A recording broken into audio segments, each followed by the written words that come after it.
नमस्कार स्टूडेंट्स, मैं गावित देवेंद्र और आप सभी का स्वागत है मैथ्स बाय गावित देवेंद्र के अंदर।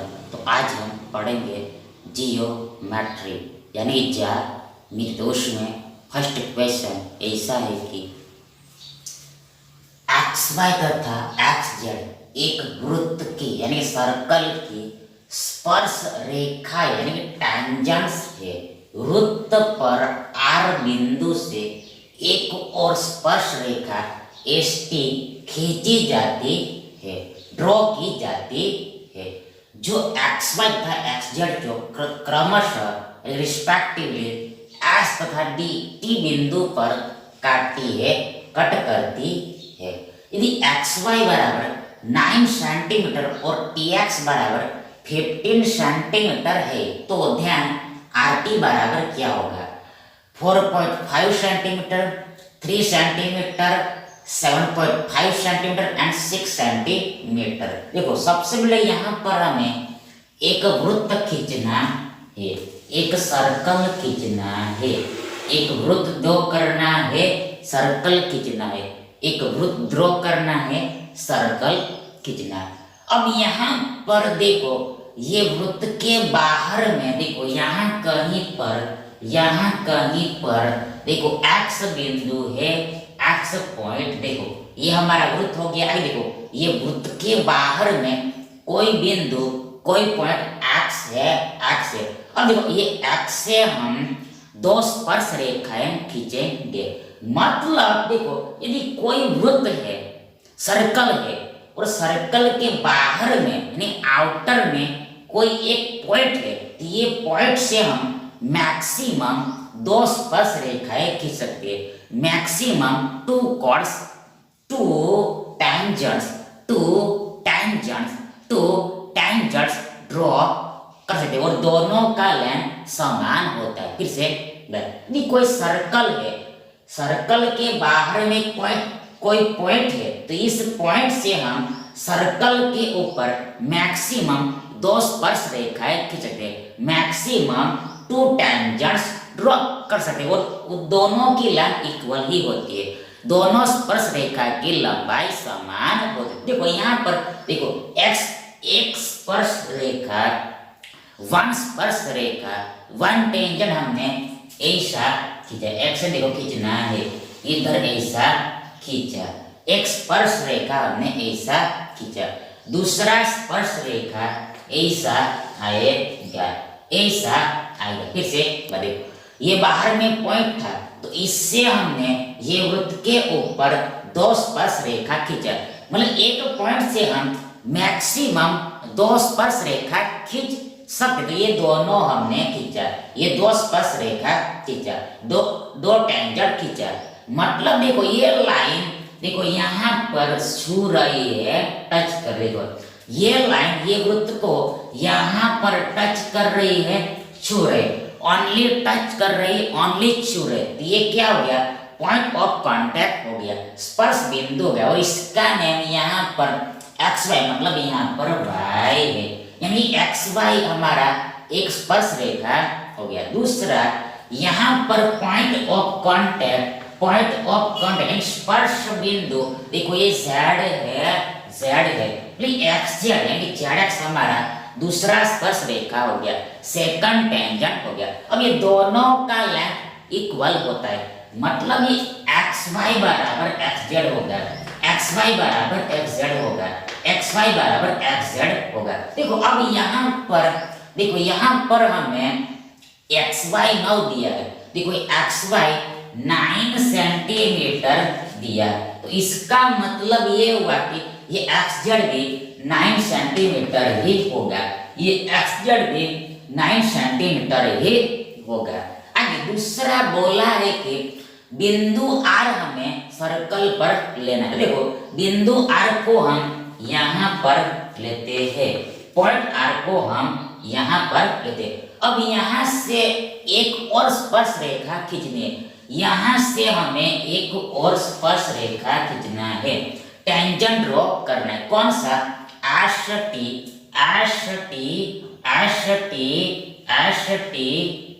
टी एस टी खींचना है, एस टी खींचना है।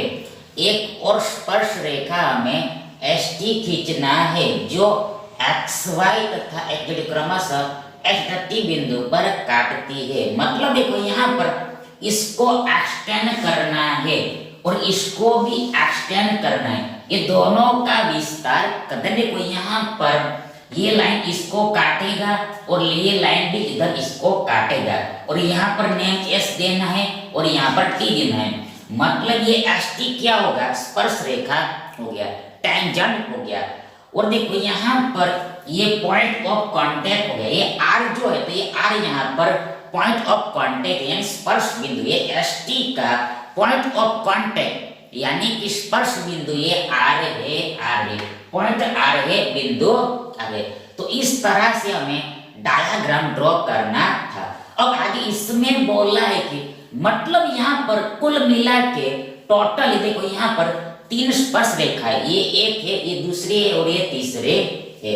अब यहाँ पर आगे दिया है कि एक्स वाई तो ये लिख दिया हमने टी एक्स यानी एक्स टी, ये पूरा लेंथ 15 सेंटीमीटर है, 15 सेंटीमीटर है। ध्यान देखो यहाँ पर हमें आर टी मतलब ये लेंथ निकालना है, ये लेंथ निकालना। देखो सबसे पहले यहाँ पर देखो ये पूरा लेंथ 15 है और इतना लेंथ 9 है, तो 15 में से 9 को हम घटाएंगे तो हमें जेड टी यानी टी जेड 6 सेंटीमीटर मिलेगा। अब यहाँ पर हम इस डायग्राम में ध्यान से देखते देखो यहाँ पर जो टी है ये वृत्त के बाहर का बिंदु है, आउटर का पॉइंट है। वो देखो ये टी बिंदु से हमने 2 स्पर्श रेखा खींचा है। बाहर के बिंदु से हम वृत्त के ऊपर मैक्सिमम 2 स्पर्श रेखा खींच सकते हैं, मैक्सिमम 2 टेंजेंट्स ड्रॉ करते हैं। देखो यहाँ पर ये जेड टी हमारा पहला स्पर्शक है और टी आर दूसरा स्पर्शक है। Z T is a first tangent and T R is a second. देखो यहाँ ये दोनों का लेंथ इक्वल होगा, दोनों का लेंथ इक्वल होता है, दोनों स्पर्शक का लंबाई बराबर होता है। और जेड टी जितना होगा उतना ही आर टी का, मतलब ये जेड टी 6 है तो ये आर टी भी 6 सेंटीमीटर ही होगा, आर टी भी 6 सेंटीमीटर ही हो गए। यहाँ पर 6 लगा देगा, ये आर टी 6 मारेगा। देखो ये आर टी 6 मारता है, सग्गा मारता है, 6 मारेगा। मतलब ये आर टी का लेंथ यानी कि लंबाई ये 6 सेंटीमीटर है, यानी विकल्प डी हमारा सही विकल्प है। अगला देखिए ABCD एक समचतुर्भुज यानी कि रोम्बस है, एंगल ए 60 और AB बराबर 12 सेंटीमीटर है। तो विकर्ण डायगोनल BD क्या होगा, 2√12 centimetre, 6 centimetre, 12 centimetre and 10 centimetre. सबसे पहले यहाँ पर हमें एक समचतुर्भुज खींचना है, ABCD समचतुर्भुज खींचना है, ABCD रोम्बस ड्रॉ करना है, ABCD रोम्बस ड्रॉ करना। देखो ये हम ड्रॉ करते, देखो हमें समचतुर्भुज खींचना है, समचतुर्भुज खींचना है, समचतुर्भुज खींचना है, समचतुर्भुज खींचना है। देखो ये हो गया हमारा समचतुर्भुज ABCD, ये हो गया हमारा समचतुर्भुज ABCD। देखो ये थोड़ा सीधा आएगा, ABCD समचतुर्भुज, ये हमारा ABCD हो गया। देखो आप नाम देना कहीं से भी स्टार्ट कर सकते हो, वो सही होगा, पर देखो यहाँ पर डेटा को मैच करना चाहिए। जो डेटा में दिया होता है क्वेश्चन भी उसके अनुसार ही लेना होता है, उसके अकॉर्डिंग ही लेना होता है। देखो तो हमने ऐसा लिया है। अब देखो समचतुर्भुज यानी कि रोम्बस क्या होता है, देखो समचतुर्भुज यानी कि रोम्बस में ये चारों साइड इक्वल होता है, चारों भुजा समान होता है, और आमने सामने वाला भुजा पैरेलल होता है, समानांतर होता है, ऑपोजिट साइड समानांतर होता है, पैरेलल होता है। और यहाँ पर प्रत्येक कोण 90 का नहीं होता है। मेन बात ये है, मेन बात ये है कि प्रत्येक एंगल, हर एक एंगल 90 का नहीं होता है, 90 का नहीं होता है, 90 का नहीं होता है, 90 का नहीं होता है। अब आगे दूसरा, इसमें दिया है कि एंगल ए 60 का, ये एंगल ए 60 का है। दूसरा बोला है कि ए बी बराबर 12 है, ये ए बी बराबर 12 है, मतलब ये भी 12, सी बी भी 12, डी सी भी 12, इन ए डी भी 12, क्योंकि हर एक भुजा बराबर है, इसलिए 12-12 हो जाएगा। तो आगे कहा है कि विकर्ण बीडी, विकर्ण बीडी, ये बीडी यानी बीबी हमें निकालना है, विकर्ण बीडी यानी डीबी हमें आउट करने को। पहली बात, विकर्ण किसको बोलते हैं, डायगोनल किसको बोलते हैं। देखो, यदि हम ऑपोजिट वर्टेक्स को ज्वाइंट करते हैं, आमने सामने के शीर्ष को हम जोड़ते हैं, तो जो लाइन बनता है उसको विकर्ण बोलते हैं, डायगोनल बनते हैं। मतलब यहाँ से भी एक दूसरा विकर्ण बनेगा, पर इसका कोई इस्तेमाल नहीं, मतलब हमें यहाँ पर इसका लेंथ निकालना है। कैसे निकलेगा, देखो यहाँ पर पहली बात तो देखो, यहाँ पर ये ट्रायंगल को देखना पड़ेगा, कौन सा triangle, A D B, A D B, A D B. तो इसमें ये दो साइड बराबर है, तो हमें पता है कि यदि दो साइड बराबर है तो दो कोण भी बराबर होगा, ऑपोजिट वाला, सामने वाला। तो यहाँ पर इस भुजा के सामने वाला एंगल ये है, और देखो ये भुजा के सामने वाला एंगल ये है, मतलब angle ADB and angle ABD बराबर होगा, angle D and angle B बराबर होगा, मतलब एंगल ए डी बी यानी कि इतना एंगल और एंगल ए बी डी मतलब इतना एंगल बराबर होगा, इक्वल होगा। तो कितने कितने का होगा, देखो यहाँ पर हमें पता है कि तीनों कोणों का योग 180 होता है। तो 180 में से 60 को घटाओ आप, तो आपको मिलेगा 120। अब यहाँ पर ये दोनों एंगल बराबर है, इसलिए 120 का आधा करना पड़ेगा, तो आधा 60 होता है, मतलब ये भी 60 का है, ये भी 60 का है, मतलब तीनों एंगल 60 का होगा। मतलब ये त्रिभुज कौन सा त्रिभुज है, ये समबाहु त्रिभुज है, समबाहु त्रिभुज हो गया, इक्विलैटरल ट्रायंगल हो गया, समबाहु त्रिभुज है, इक्विलैटरल ट्रायंगल है, इक्विलैटरल ट्रायंगल है, मतलब इसका तीनों भुजा भी बराबर होगा, तीनों कोण बराबर तो तीनों भुजा भी बराबर, तीनों कोण बराबर तो तीनों साइड इक्वल होगा, यानी कि जितना एडी होगा उतना एबी होगा उतना ही डीबी होगा, जितना एडी उतना एबी उतना डीबी, मतलब ये 12 तो विकर्ण भी 12 ही होगा, 12 ही होगा, 12 ही होगा, 12 ही होगा, मतलब आंसर यहाँ पर ये 12 होगा, यानी विकल्प सी हमारा सही विकल्प होगा।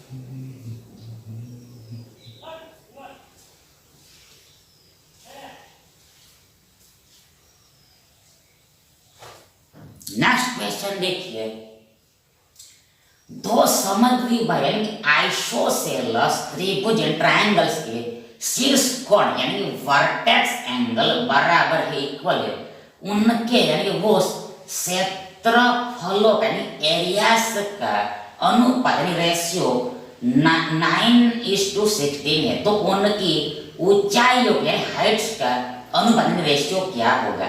हाइट का हमें रेशियो निकालना है। 4.5:8, 3:4, 4:3 एंड 8:4.5। सबसे पहले यहाँ पर हमें दो त्रिभुज खींचना पड़ेगा, दो ट्रायंगल खींचना पड़ेगा। यहाँ पर दो ट्रायंगल आएगा, एक छोटा आएगा एक बड़ा आएगा। देखो मेन बात यहाँ पर हमें समद्विबाहु से कोई मतलब नहीं है। ये समद्विबाहु का यहाँ पर कोई भी यूज नहीं होगा। ये नहीं दिया हो कभी चल ही जाता है, इसका कोई इस्तेमाल नहीं, इसका कोई इस्तेमाल नहीं। इन सब यहाँ पर हमें दो ट्रायंगल लेना है, दो त्रिभुज लेना है। देखो यहाँ पर देखो क्षेत्रफलों का अनुपात 9 और 16 का है, मतलब कम क्षेत्रफल वाला त्रिभुज छोटा होगा और बड़ा क्षेत्रफल वाला त्रिभुज बड़ा होगा। मतलब ये छोटा ये बड़ा, तो यहाँ पर इसका क्षेत्रफल 9 है और इसका क्षेत्रफल 16 है। इसका क्षेत्रफल यदि 9 है तो इसका क्षेत्रफल 16 होगा, ऐसा दिया है। अब देखो इसमें इस ये हमारा ट्रायंगल 1 है। देखो नाम भी दे दें, देखो इसका नाम हमने ABC दे दिया और इसका नाम हमने XYZ दे दिया। ये हो गया हमारा ट्रायंगल ABC एंड ये हो गया हमारा ट्रायंगल XYZ। अब यहाँ पर ये छोटा है तो इसका एरिया 9 होगा और इसका एरिया 16 होगा। मतलब यहाँ पर रेशियो है, क्षेत्रफल जो है वो रेशियो में, मतलब यदि इसका क्षेत्रफल 9 होगा तो इसका क्षेत्रफल 16 होगा। मतलब यदि इसका क्षेत्रफल 9 दूनी 16 है तो इसका क्षेत्रफल 16 दूनी 32 होगा। इसी प्रकार यदि इसका क्षेत्रफल 9 तिया 18, 9 27 है, 27 है, देन इसका क्षेत्रफल 16 के कितना होगा? 16 तिया 48 होगा। तो इस तरह से रेशियो का मतलब होता है। तो ऐसा होता है, मतलब यदि हमने यहाँ पर इसका 9 लिया है तो इसका 16 होगा, क्योंकि देखो यहाँ पर हमें ऊंचाई का अनुपात निकालना है। यहाँ पर हमें ऊंचाई का अनुपात निकालना है, हाइट का रेशियो निकालना है। देखो यहाँ पर हमें रेशियो दिया है और रेशियो ही हमें निकालना है। फिर से इस क्वेश्चन में हमें रेशियो दिया है, गिवन है, और हमें रेशियो ही निकालना है, रेशियो ही आउट करना है। इसलिए हम ये मिनिमम वैल्यू को ही ले सकते हैं। मिनिमम वैल्यू को भी हम लेंगे तो भी हमारा काम बन जाएगा, अदरवाइज x से मल्टीप्लाई करना पड़ता है। ये चीज आपको पता ही होगी। पर यहाँ पर रेशियो निकालना है हाइट्स का, तो ये ऊपर नीचे x कट ही जाएगा, इसलिए नहीं लिखोगे तो भी चल जाएगा। तो ऐसा है। अब यहाँ पर देखो ये दोनों त्रिभुज के शीर्ष कोण यानी कि वर्टेक्स एंगल इक्वल है, मतलब यहाँ पर संगत कोण बराबर है, ऐसा दिया है। कॉरस्पॉन्डिंग एंगल इक्वल है, ऐसा दिया है। देखो ये A के संगत x है, B के संगत y है, C के संगत z है। मतलब जितना एंगल A का मान होगा उतना ही मान एंगल x का होगा। आगे जितना वैल्यू एंगल B का होगा उतना वैल्यू एंगल y का होगा, एंड जितना वैल्यू एंगल C का होगा उतना ही वैल्यू एंगल z का होगा। मतलब कॉरस्पॉन्डिंग एंगल इक्वल है, ऐसा दिया है। संगत कोण बराबर है, ऐसा दिया है। तो यहाँ पर क्या होगा? ट्रिपल ए के नियम के हिसाब से, ट्रिपल ए के अकॉर्डिंग, मतलब एंगल यानी कि कोण के हिसाब से ये दोनों त्रिभुज सिमिलर हो जाएगा, समरूप हो जाएगा। मतलब ये दोनों त्रिभुज दिखने में एक जैसा है, पर इसका साइज अलग अलग होगा। तो आगे देखो, यदि दो त्रिभुज समरूप है यानी सिमिलर है, मतलब दिखने में एक जैसा है और हाइट अलग अलग है, देखो यहाँ पर क्षेत्रफल का अनुपात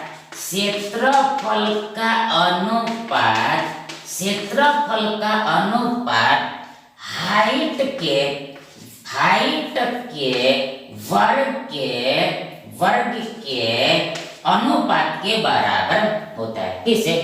देखो यहाँ पर हम हाइट खींचते, देखो इस ट्रायंगल का हाइट ये होगा, ऊंचाई ये, देखो यहाँ पर देखो, यदि हमने BC को बेस माना, पाया माना, यहाँ पर ये पाया के ऊपर सामने वाले वर्टेक्स से हमने लंब डाला, मतलब 90 का एंगल बनाया, तो ये क्या होगा? इस त्रिभुज का हाइट होगा, ऊंचाई होगा। सिमिलरली यदि यहाँ पर हमने YZ को पाया माना, बेस माना, यहाँ पर सामने वाले वर्टेक्स से मतलब X से हमने लंब डाला, 90 का एंगल बना, ये क्या होगा? ये लाइन है, यहाँ पर हाइट होगा, ऊंचाई होगा। इसको नाम हमने H1 दिया, इसको नाम हमने H2 दिया।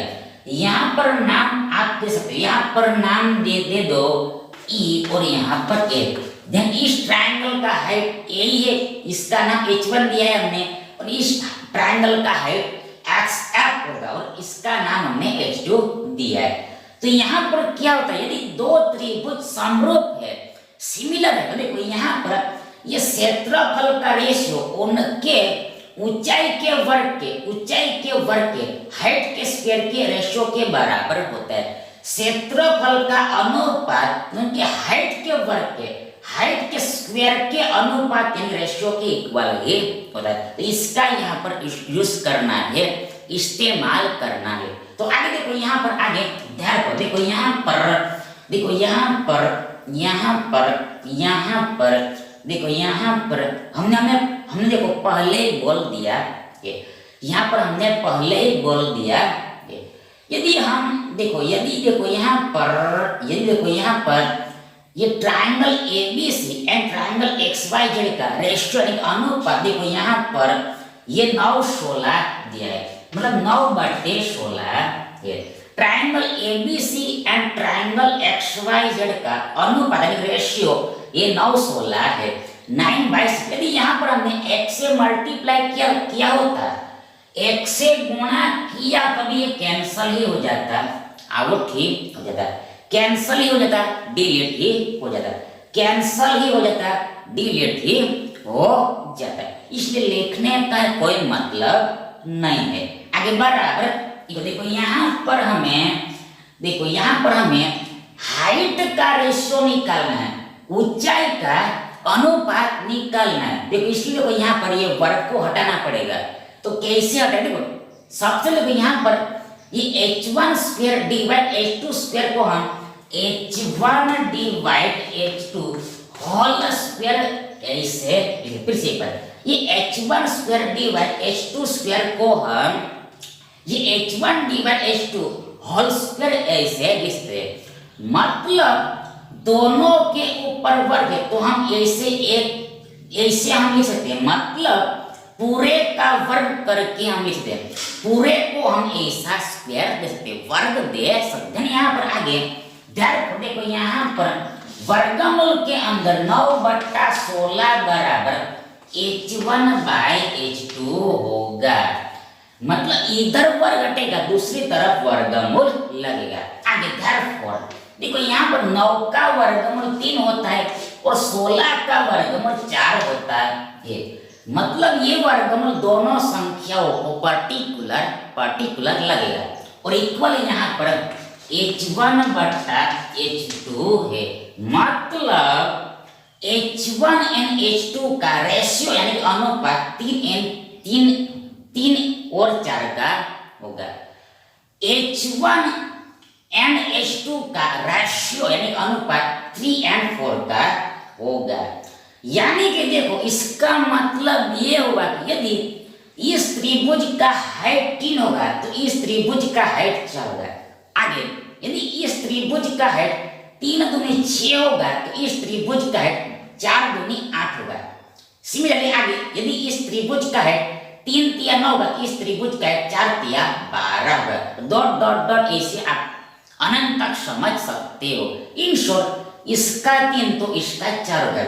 मतलब जो मिनिमम वैल्यू होता है, लघुत्तम मान होता है, वही रेशियो कहलाता है, अनुपात कहलाते हैं। मतलब हमें रेशियो दिया था, हमें रेशियो निकालना था, इसलिए 1 से हमने मल्टीप्लाई नहीं किया था, 1 से गुणा नहीं किया था। इन शॉर्ट यहाँ पर हाइट्स का रेशियो, ऊंचाई का अनुपात 3n4 का होगा, 3n4 का होगा, 3n4 का होगा, 3n4 का होगा, 3n4 का होगा, यानी आंसर 3:4 होगा, यानी विकल्प भी हमारा सही विकल्प है।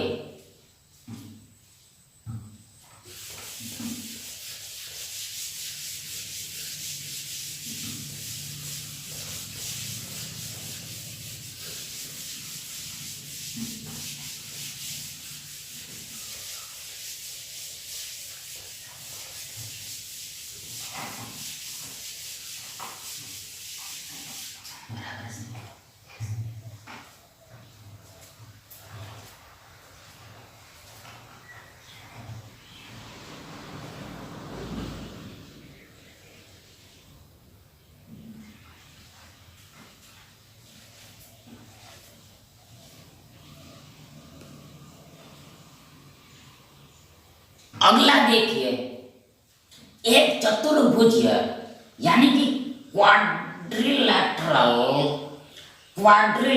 खेत यानी फार्म के विकर्ण यानी डायगोनल की लंबाई 24 मीटर है और बचे हुए दो विपरीत शीर्षों से यानी कि ऑपोजिट वर्टाइसिस से इस पर क्रमशः रिस्पेक्टिवली 8 मीटर एंड 13 मीटर के लंब यानी परपेंडिकुलर डाले जाते हैं। तो खेत का क्षेत्रफल क्या हो गया? Find the area of farm, find the area of farm 252 metre square, आगे 1152 मीटर स्क्वायर, आगे 96 metre square and 156 metre square. देखो सबसे पहले यहाँ पर जो क्षेत्रफल होता है यानी एरिया होता है उसको यूनिट स्क्वायर में दर्शाते हैं, यूनिट स्क्वायर में इंडिकेट करते हैं। मतलब यदि आपने सिर्फ यहाँ पर मीटर लिखा, वर्ग नहीं लिखा तो आंसर गलत होता है। तो ये बात ध्यान में रखनी है। देखो यहाँ पर हमें एक चतुर्भुज कितना है, क्वाड्रिलेटरल ड्रॉ करना। देखो ये हो गया हमारा चतुर्भुज, चतुर्भुज मतलब 4 भुजाओं से घिरी आकृति, 4 भुजाओं से बन यानी क्लोज डायाग्राम। इसका नाम हमने एबीसीडी दिया, एबीसीडी दिया, एबीसीडी दिया। अब आगे इसमें मतलब ये खेत है फार्म है, ये खेत है फार्म है, इसका विकर्ण की लंबाई दिया है। देखो देखो यहाँ पर 2 विकर्ण बनेंगे, पहला ये दूसरा ये, तो हम इसको खींचते हैं। ये डायगोनल हमने लिया, ये विकर्ण लेते हैं, इसका लेंथ यहाँ पर 24 मीटर दिया है।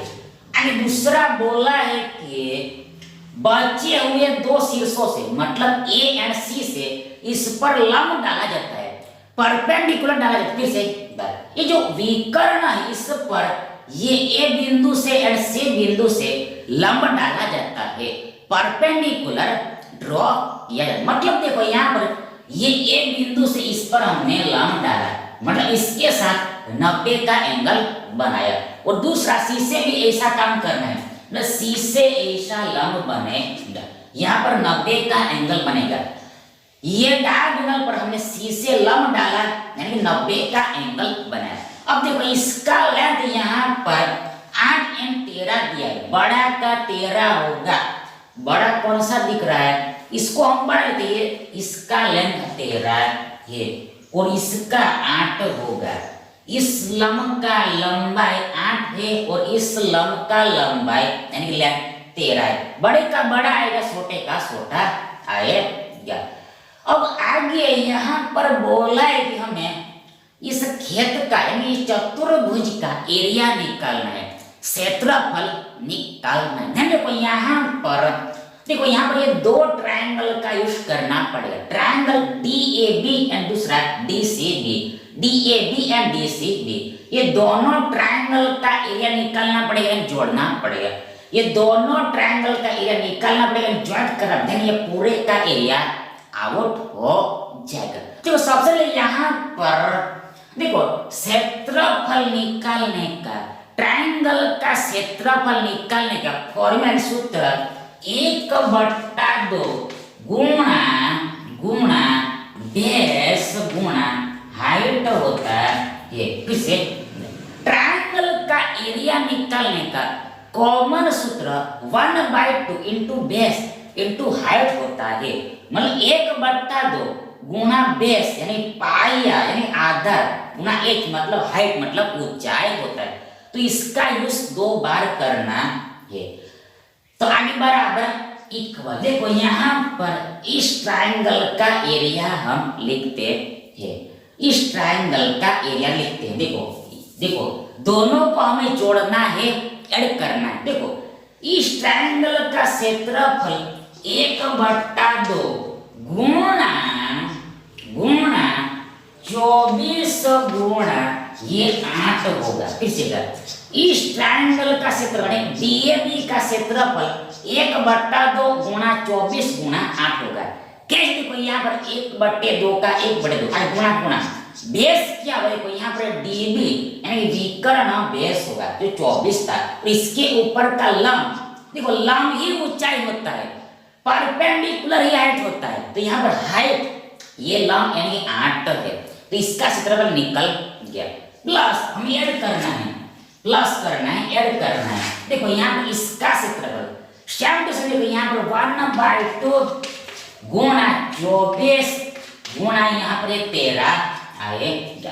देखो 1/2 इंटू B यानी बेस, तो यहाँ पर बेस कॉमन रहेगा, बेस ये DB रहेगा, विकर्ण नहीं रहेगा। ये बेस हमने लिया 24 लिया, और इसके ऊपर सामने वाले सिर से ऑपोजिट सिर से डाला गया लंब ऊंचाई होता है। तो यहाँ पर लंब क्या है, ये यानी ये 13, यानी इस त्रिभुज का है 13, यानी ये लंब है, और ये पाया हो गया, बेस हो गया।